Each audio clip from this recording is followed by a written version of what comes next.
The fanfare surrounding the House GOP tax plan on Thursday masked a brewing storm in the other chamber. Senate Republicans will have to sway a host of GOP swing votes as they try to jam through their own tax overhaul with almost no margin for error. Fiscal hawks are squawking about how tax legislation could balloon the deficit. Moderates like Senator Susan Collins of Maine are worried tax cuts will disproportionately favor the rich. Even an Obamacare-related row could bubble up and trip up passage.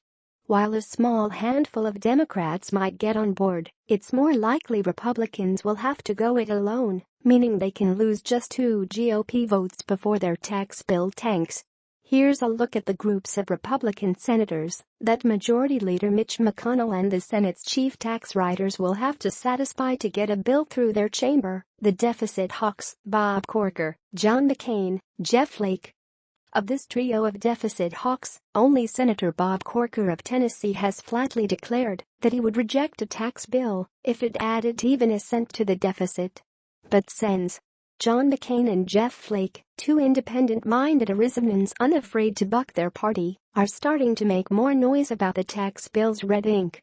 McCain voted against the Bush tax cuts in 2001 and 2003, in part because of their impact on the deficit. The deficit went up, McCain now notes. Guess what? I was right. McCain, to be sure, is typically less deficit-minded when it comes to the Pentagon's budget. Newly unencumbered by re-election concerns, Flake has been increasingly warning against simply passing tax cuts, though he's not prepared to reject any deficit-boosting bill just yet. He recalled how he was inundated with a flood of pushback from the alpaca lobby when he pointed out in a recent report that some taxpayers can claim alpaca as livestock for tax breaks. There is a reason for every credit, deduction, loophole in the code, Flake said. There's a reason we haven't done meaningful reform in over 30 years. And it's gonna be tough, but we've got to do reform, not just tax cuts. Everything ought to be on the table. Indeed, these aren't the senators who are privately lobbying the Senate Finance Committee to keep certain pet deductions. Corker stresses that tax writers need to find $4 trillion in loophole closings and make the new tax rates permanent to make a tax reform truly substantive.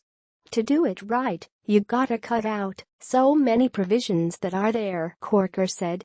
I don't want to be one of those people, like so many people who come to see us and say, I'm all for tax reform, but this is one provision that I don't want changed, which is everybody in the world. The moderates, Susan Collins and Lisa Murkowski.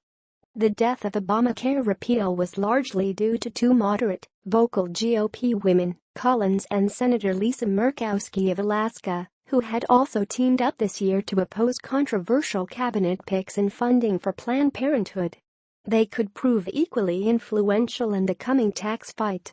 Collins wants any tax overhaul bill to keep the top 39.6% tax rate for individuals making more than $1 million a year, and she sees no need to dump the estate tax that has long been a target of other Republicans.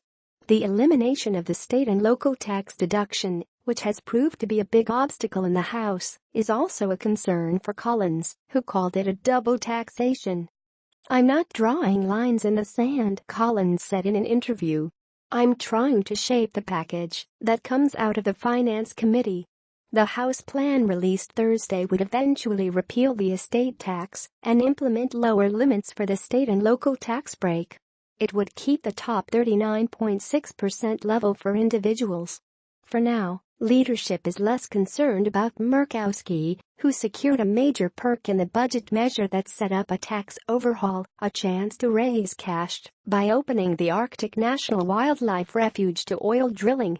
But Murkowski's independent streak and less than devout allegiance to Republican leaders, they declined to back her 2010 re-election bid as a write-in after she lost the GOP primary, always makes her one to watch. The perennial leadership headaches, Rand Paul and Ron Johnson. Much like in the doomed Obamacare repeal debate, top Senate Republicans believe Senator Rand Paul of Kentucky is the likeliest senator to reject any iteration of tax reform because it doesn't go far enough. Indeed, Paul is throwing out aggressive proposals that are likely to complicate the delicate overhaul efforts, such as enacting spending cuts to pay for lower taxes rather than closing loopholes in the tax code. As part of the tax fight, he has also called for repealing Obamacare's individual mandate, an idea that has since spread to Trump's Twitter happy fingers but is not popular with the Senate's chief tax writers.